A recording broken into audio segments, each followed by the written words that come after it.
నమస్తే, welcome to I news. ప్రపంచవ్యాప్తంగా యువత తమ శక్తిని చూపిస్తోంది.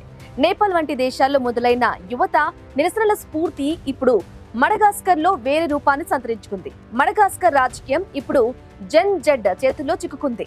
సెప్టెంబర్ 25న మొదలైన ప్రభుత్వ వ్యతిరేక నిరసనలు అధ్యక్షుడు ఆండ్రీ రాజోలినా ప్రభుత్వాన్ని రద్దు చేసేంత వరకు వెళ్లాయి. అయితే ఇది ఆయన ప్రభుత్వానికి ముగింపు కాదు.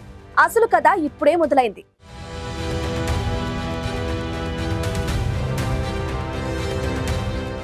మడగాస్కర్ లో గత 2 వారాలకు పైగా జరుగుతున్న అశాంతి కేవలం నిరసన మాత్రమే కాదు, ఇది యువత తిరుగుబాటు. సెప్టెంబర్ 25న ప్రారంభమైన ఈ నిరసనలో అనేక మంది ప్రాణాలు కోల్పోగా అధ్యక్షుడు రాజోలినా తన ప్రభుత్వాన్ని రద్దు చేసినప్పటికీ అశాంతి మాత్రం ఆగలేదు.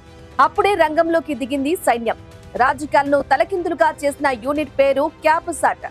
వాస్తవానికి 2009 తిరుగుబాటులో రాజోలినాను మొదటిసారి అధ్యక్షుడిగా చేయటంలో ఈ యూనిట్ కీలక పాత్ర పోషించింది. అంటే ఆయనకు అధికారాన్ని ఇచ్చిన చేతులే ఇప్పుడు ఆయనకు వ్యతిరేకంగా తిరుగుబాటు చేస్తున్నాయి. నిరసనకారులపై కాల్పులు జరపాలని ప్రభుత్వం ఇచ్చిన ఆదేశాలను తాము తిరస్కరిస్తామని ఈ బృందం శనివారం బహిరంగంగా ప్రకటించింది.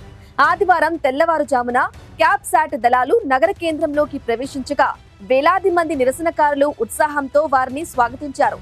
ఆ వెంటనే క్యాప్సాట్ ఒక వీడియో ప్రకటన విడుదల చేసింది. ఇక నుంచి మలగాసి సైన్యానికి సంబంధించిన అన్ని ఆర్డర్లు భూమి, వైమానిక లేదా నావికా దళానికి అయినా క్యాప్సాట్ ప్రధాన కార్యాలయం నుంచి జారీ చేయబడతాయి అని పేర్కొంది. ఈ ప్రకటనతో మొత్తం సైన్యం తమ ఆధీనంలోకి వచ్చిందని స్పష్టం చేసింది.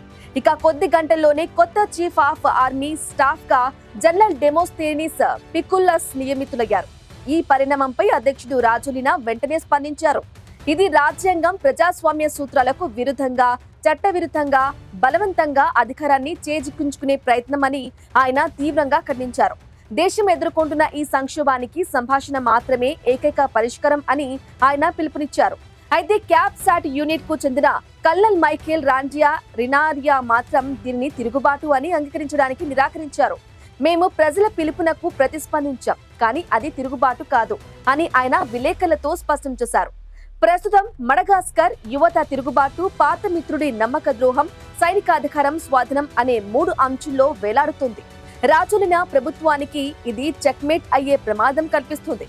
దేశం భవిష్యత్తు ఇప్పుడు ఈ సైనిక ప్రకటనల అధ్యక్షుడి సంభాషణల మధ్య ఎటు మలుపు తిరుగుతుందో చూడాలి.